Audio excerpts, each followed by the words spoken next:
I am Daniel Lucas, and welcome to Book 101 Review.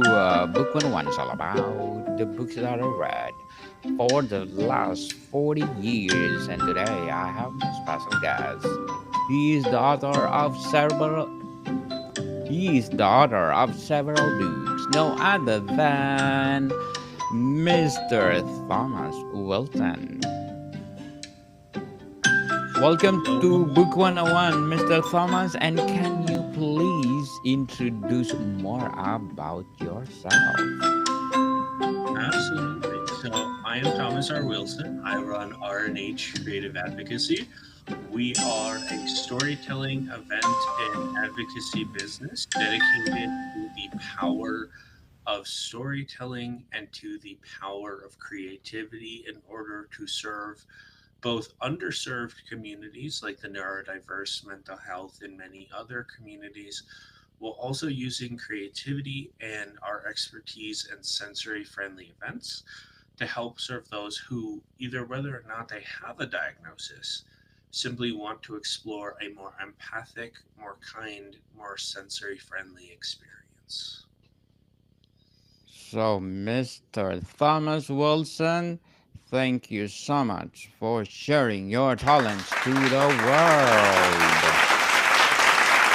Thank you so much for empowering us. So let's talk about storytelling for this episode. What is creative advocacy and how does it differ from traditional advocacy?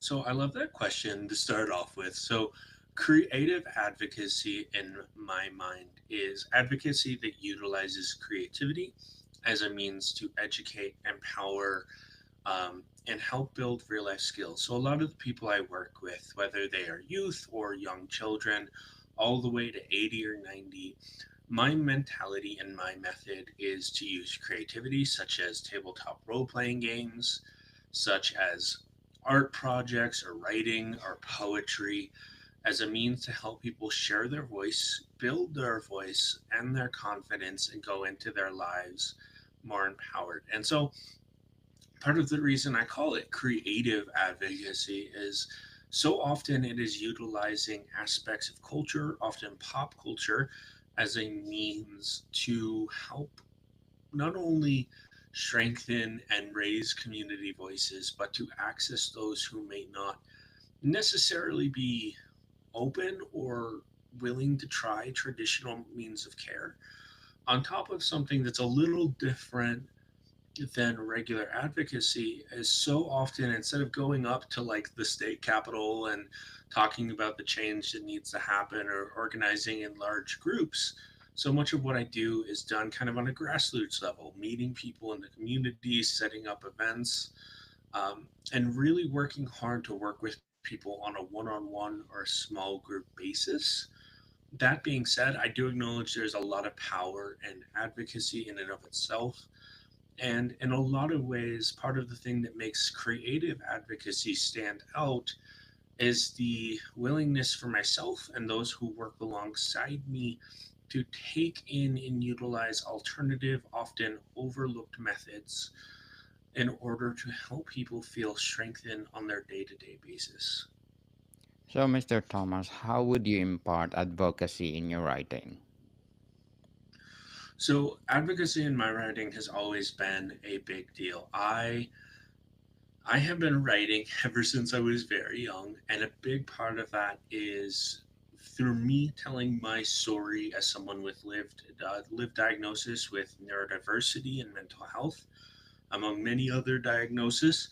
I may not look like it, but I also have my own physical diagnosis as well. And so, in my writing, what I've always strived to do is communicate my experiences, but also help people feel less alone, less afraid, and to help them have something that'll hopefully help them feel a little bit not just less alone, but more heard, more valued, and understood on a level, even if we don't meet person to person. Very well said. Mr. Thomas, very well said. And I give you an applause for that. And How can storytelling amplify the impact of an advocacy campaign? So I love that question as well. Storytelling can impact an advocacy campaign in a lot of ways. So I've learned over my time running my own business, doing this work, a well crafted, well executed story that is aware of the community it's serving and does not necessarily pander or disrespect its audience is a great way in order to reach and connect with the audience. I know a lot of people personally who, when people try to help them, a great example that I've heard is if someone's in a wheelchair and they're struggling to put their coat on, the appropriate response is not necessarily to put their coat on that person, it's to ask them and help them and find out what is the best method. And so, a lot of the communities I work with, they've been through care, they've been through a lot of people telling them what they should be, what they want to be, not really always asking them. So, I find also in a great story, there needs to be respect. And so, if we can acknowledge the intelligence, acknowledge the emotional and mental journey and physical, acknowledge that our stories need to be accessible, and also acknowledge that we can't talk down to and disrespect the people we're trying to help, our stories can help us reach more people, help us get connected to do more organizations, and realistically do more good in the world, especially when we bring in our communities to help us tell our stories. So, why is storytelling much as a powerful tool for social change? So, I always like to say that there is a reason storytelling is such an integrated part of our society. It's been around longer than I think, like, I mean, we have cave paintings from a point in human history where we don't know really much of anything. We have stories that have been told around cultural campfires. We have, like, our written word is in itself a survival of storytelling. And I think a core part of storytelling is humanity. We see it in movies, we see it in TV shows, radios, podcasts, everything. And I don't think people often even realize that day to day, even if someone asks us how our day is going, we are telling a story. So, storytelling has the ability to cause change because it is one of the great art forms that is tied to humanity. It is as important as it's ever been. And when we actually utilize storytelling not just as a means to be heard, but as a means to create opportunities for others to be heard and opportunities for us to listen and look inwards at humanity, we can start to kind of break down and examine what needs to happen, how we can plan those thoughts out, even through storytelling. And we can also, as a collective, as human beings, grow together and come together and work together to create real change. And that is part of the reason why I believe that storytelling is going to exist far beyond humanity in one way or another. And I do believe the more we take in and honor these stories, the better things will get. So, Mr. Thomas, can you share one of the chapter where we can see the storytelling in your book? So I will say these are a series of letters that I have written to a series of abstractions such as life, death, loss, fear, and I'll kind of give a broad example because I want to make sure that I honor your time and honor your audiences. But there are a few in here. Some of the letters that I've written to death are very much a way of me processing my emotional and spiritual processes through life. I've written letters in this book about my relationship with my father, which was very complex when he was alive. I've written letters to things like hope, on the complexity and the difficulty to have a relationship with hope, not just as an individual, but as someone living with depression and anxiety and many other things. And each of these letters I want to highlight kind of the overarching aspect of these is meant to kind of help us connect to the double-edged sword that is so many of these aspects, like life being grand and full of life and full of joy, but also when you're not happy or when you're struggling, it's very much something that feels overwhelming and confining. And so each of these things, there's many more in the book, are really meant to try to capture that. And some of my favorites are actually written to death and written to anxiety. How do you identify the key message or theme of your advocacy story? I think the key thing for my story has always been to make people feel less alone. I've spent a lot of my life feeling alone, afraid, scared, so many people telling me to be quiet. And so, in my work and all of my writing, and in this book in particular, a really strong focal point for me is not always to be the one hurt, not always to be the one who is validated. And so, in this book, my mission really was to write something that people could pick up any day of the week and feel validated. And I think when people do read it, and I've had some people who have very much loved it. When that happens, that is the ultimate aspect of my writing. Those gentle glances are those moments for someone when they feel less alone, or smile, or even read a few words and know that they're going to be okay in the long run. What are the essential elements of a compelling advocacy story? So I love that question as well. I think some of the key aspects of an effective and essential advocacy story, the first thing has got to be humans. I think we need to acknowledge that there is no advocacy without advocacy in some way with human beings. We are the ones telling the story, we are the ones fighting for change, and there are communities that may not speak, or we have animal advocacy, which is so important. But I think in something that needs to be essential in any advocacy story is a realm of empathy, self awareness, and understanding that even if we do fight for good, there are going to be people who may be impacted negatively by our work. So often, especially in today's age, and I think it's been this way a lot longer than we necessarily realize. There are often two main sides, one person seeking change, one person being impacted.